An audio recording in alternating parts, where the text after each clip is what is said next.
Welcome to Biggest Spoilars, the destination for exclusive spoilers, latest updates. Portia Robinson blazoned Curtis Ashford was her baby's father. Plus, Dante Falconeri told Jordan Ashford about Anna Devane, and Maxie Jones woke up. Portia blazoned Curtis is her baby's father. Portia told Trina Robinson, Isaiah Gannon, and Curtis that Curtis was the baby's father. Trina hugged her pater happily, and Isaiah complimented Curtis before leaving. Trina also left, allowing Curtis and Portia to talk alone. They decided to finalize their divorce and agree on common guardianship to concentrate on parenthood rather than fighting. In the locker room, Isaiah felt disappointed about the test results. When he returned, Portia was there. They wished the baby was his but still wanted to be together. Isaiah upset about Curtis being a problem, while Curtis told Jordan the news. Isaiah bothered about Curtis being a problem, but Portia assured him they had agreed on common guardianship. He also asked if she was okay with Jordan being around her child. Portia joked that Jordan would at last because no one could meet Curtis's high norms. Meanwhile, at Jordan's house, Curtis told her he was going to be a father again. She asked if Trina knew about the test results, and Curtis said his son was agitated but still recycling everything. Portia took the news better than he anticipated. They just demanded to finalize the divorce paperwork. Also, Curtis and Jordan committed to their life together. Trina talked effects out with Ava. Meeting with Ava Jerome at Haven Cafe, Trina participated that her mama eventually completed the maternity test. Although she felt relieved to learn that her father was indeed the baby's pater, she still harbored wrathfulness towards her mama regarding the entire situation.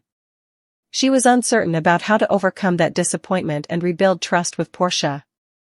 Ava assured Trina that she'd support her no matter what choice she made, emphasizing that every relationship involves taking a threat on the other person, and despite Portia's history miscalculations, she authentically loved Trina. Ava talked about her history mistake with Kiki. Ava also reflected on her own history when she reseated herself from Kiki. Jerome had permanently offered him the manager part. He realized that the gap between being an operative and a director was larger than he allowed, and he was uncertain about staying as manager. Also, he felt the weight of stepping into Anna's part. Jordan confided him as a natural leader and encouraged Dante to make the position his own, knowing from her experience as his master that the officers at the PCPD admired him.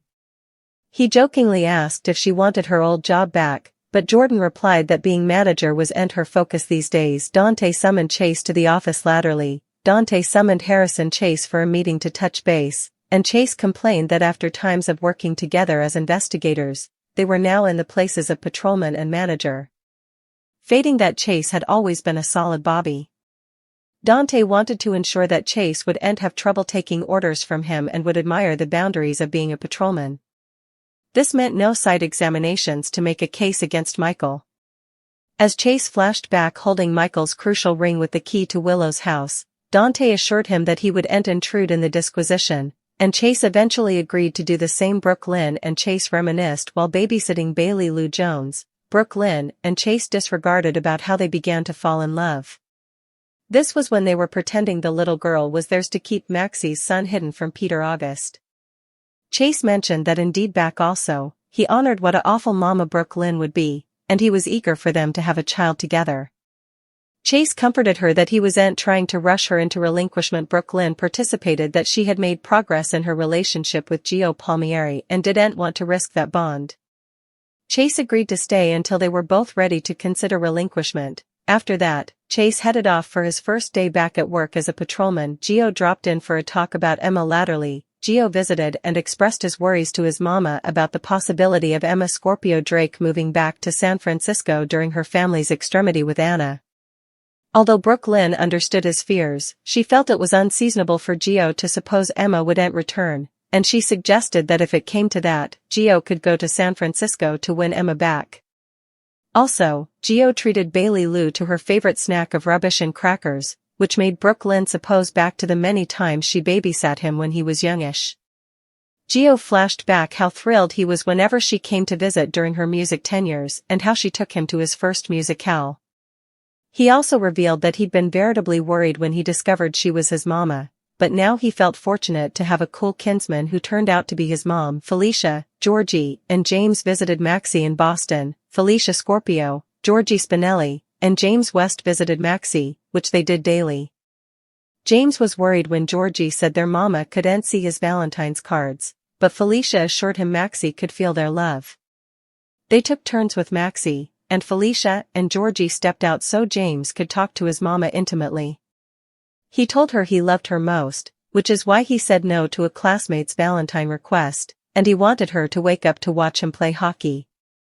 In the hallway, Georgie cried to Felicia, saying she didn't mean to upset James, but she missed her mama a lot. Maxie woke up.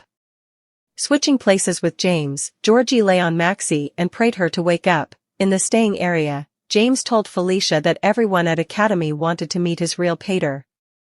Also, it was Felicia's turn alone with Maxie, and she cried as she explained to her son how she and Damian Spinelli tried to keep effects normal for the kiddies. Felicia told Maxie how loved she was and how important the family missed her, contending for her to wake up before kissing her forepart.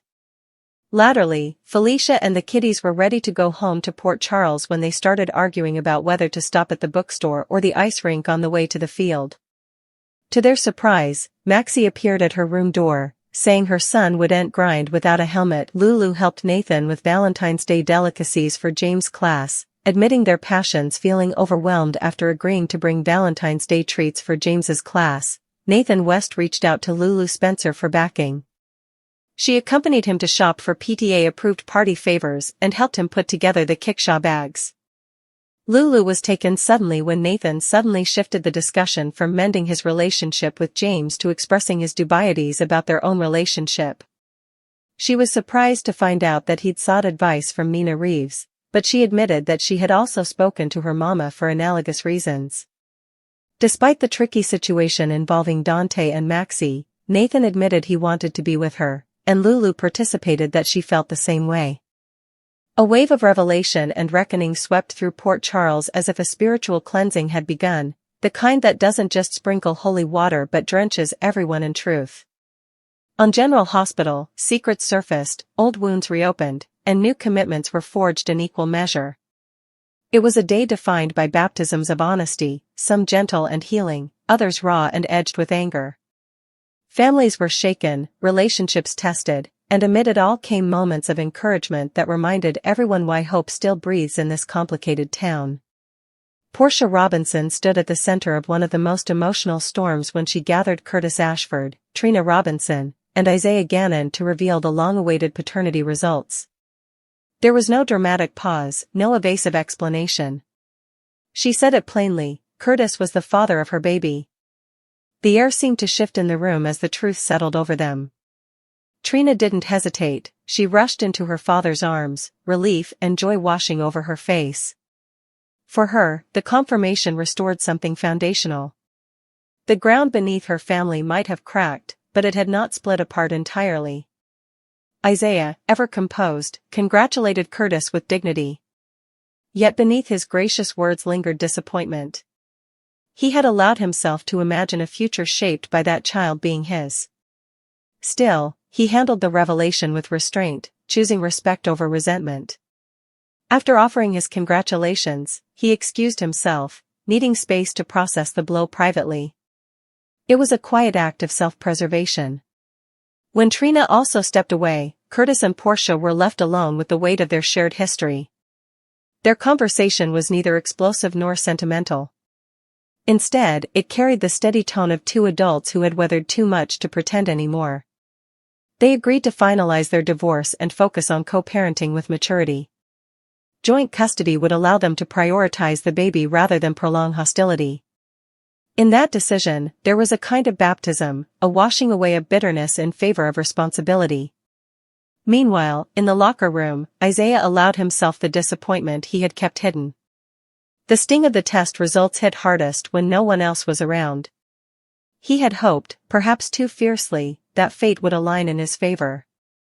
When he returned, Portia found him there, and the conversation that followed was tender but complicated. They admitted they had both imagined a different outcome. Yet they reaffirmed their desire to stay together. It was not denial but determination. Isaiah's lingering concern, however, surfaced quickly. Would Curtis's ongoing presence create tension in their relationship? Portia reassured him that she and Curtis had reached a peaceful agreement. There would be no power struggle, no hidden agenda. Still, Isaiah probed further, asking how she felt about Jordan Ashford being involved in the child's life. Portia's response carried a flicker of humor edged with competitiveness. She quipped that Jordan would likely struggle to meet Curtis's famously high standards anyway. Beneath the joke lay a subtle challenge, a reminder that relationships in Port Charles rarely unfold without friction. At Jordan's house, Curtis delivered the news personally. He was going to be a father again. Jordan's reaction was measured and thoughtful. She asked whether Trina knew and how she was coping. Curtis admitted that while his daughter was thrilled, she was also overwhelmed. Change had come fast and hard. As for Portia, Curtis confessed that she had handled the news better than expected. They simply needed to finalize paperwork and move forward. In that space of honesty, Curtis and Jordan recommitted to building their own future together. It was a moment of quiet encouragement, suggesting that stability might yet be possible. Elsewhere, Trina sought counsel from Ava Jerome at Haven Cafe. Relief over the test results mingled with unresolved anger. Trina admitted she was grateful Curtis was confirmed as the father, but her trust in her mother had been shaken. She didn't know how to bridge the gap between understanding and forgiveness. Ava listened carefully, offering neither condemnation nor blind defense of Portia. Instead, she spoke of risk. Every relationship, she reminded Trina, requires a leap of faith. Portia's mistakes were real, but so was her love. Ava then reflected on her own painful past with Kiki Jerome. There had been a time when pride and distance kept her from fully embracing her daughter. By the time Ava understood what she had lost, it was irreversible. Her regret lingered like a scar that never quite faded. She urged Trina not to let anger harden into permanent separation. Forgiveness was not about erasing wrongdoing but about allowing room for growth. It was a heartfelt plea shaped by experience. While family bonds were tested, professional ones were undergoing scrutiny as well. Dante Falconeri found himself grappling with the reality of stepping into the commissioner role at the PCPD. He confided in Jordan Ashford about the heavy responsibility, especially given the shadow of Anna Devane's tenure. The transition from detective to administrator felt daunting. Dante admitted he was unsure whether he could truly fill those shoes. The weight of expectation pressed hard against his confidence. Jordan responded not with platitudes but with firm encouragement. She reminded him that leadership is not imitation, it is authenticity. The officers respected him because he had earned their trust over years of integrity and service. She knew firsthand, having once been his superior. Dante jokingly asked whether she wanted her old job back, but Jordan made it clear that her focus had shifted. The commissioner's seat was his to shape. Her words steadied him. Later, Dante summoned Harrison Chase for a candid conversation. The dynamic between them had shifted. Once partners working side by side, they now stood on opposite sides of the chain of command. Chase expressed frustration at the change, half joking about the irony of becoming a patrolman while Dante took the commissioner's office. Dante addressed the matter directly. He needed assurance that Chase would respect his authority and avoid overstepping boundaries, especially regarding Michael's case. The unspoken tension hung in the air. Chase remembered holding Michael's key ring, the key to Willow's house glinting with implication. Dante promised he would not interfere in the investigation and asked for the same courtesy in return. Chase agreed. It was a handshake of professionalism, even if personal feelings complicated the terrain. Back at the Quartermain mansion, domestic warmth softened the day's sharper edges. While babysitting Bailey Lou Jones, Brooke Lynn Quartermain and Chase found themselves reminiscing about the early days of their relationship. They recalled pretending the little girl was their own to protect Maxie's daughter from Peter August. In playing house, they had unknowingly fallen in love for real. Chase spoke openly about how even then, he had seen what an extraordinary mother Brooke Lynn would be. He confessed his desire to start a family together someday. Sensing her hesitation, he quickly reassured her that he wasn't pressuring her into adoption. Brooklyn admitted she had been making progress in repairing her bond with Gio Palmieri and didn't want to jeopardize it by rushing into something new. Chase respected her pace. They agreed that when the time felt right for both of them, they would revisit the conversation. It was a tender exchange rooted in patience. Later, Gio dropped by and opened up about his fears regarding Emma Scorpio Drake potentially returning to San Francisco amid Anna's family crisis. His worry revealed vulnerability beneath his usually confident exterior. Brooklyn empathized but encouraged him not to assume the worst. If Emma did leave, she suggested with a grin, Gio could always follow her west to win her back. The idea lightened his mood. He rewarded Bailey Lou with cheese and crackers, sparking memories for Brooklyn of babysitting him years earlier during her music tours. Gio reflected on discovering she was his mother and the complicated emotions that followed. Now, he felt grateful to have both a cool cousin and a devoted mom in one person. Their conversation was filled with growth and acceptance. In Boston, another family faced its own emotional trial. Felicia Scorpio, Georgie Spinelli, and James West visited Maxie Jones, maintaining their weekly ritual of love and hope. James was disappointed when Georgie reminded him their mother couldn't physically see his Valentine's cards. Felicia gently assured him that Maxie could feel their affection even in silence. One by one, they spent time alone with her, speaking from the heart. James confessed that he loved her most of all and had even declined a classmate's Valentine's request because his loyalty belonged to his mom. He wanted her awake to watch him play hockey. Georgie later broke down in the hallway, overwhelmed by missing her mother. Felicia comforted her, steady but visibly aching herself. Then came the miracle no one dared expect that day. Maxie stirred. When Georgie lay across her and begged her to wake up, something shifted. Later, as Felicia and the kids debated whether to stop at a bookstore or an ice rink before heading back to Port Charles, a familiar voice interrupted them. Maxie stood in the doorway, firmly declaring that her son would not skate without a helmet. The shock gave way to tears and laughter. It was a resurrection of sorts, a return from silence to life. Elsewhere, romance tiptoed back into focus. Nathan West, overwhelmed by the responsibility of preparing Valentine's Day treats for James's class, sought help from Lulu Spencer. Together they navigated PTA-approved snacks and assembled goodie bags. What began as a simple errand turned into a heart-to-heart. Nathan admitted he had sought advice from Nina Reeves about their complicated relationship. Lulu revealed she had confided in her own mother as well. Despite the lingering complexities involving Dante and Maxie, they confronted their feelings honestly. Nathan confessed he wanted a future with Lulu. She admitted she felt the same.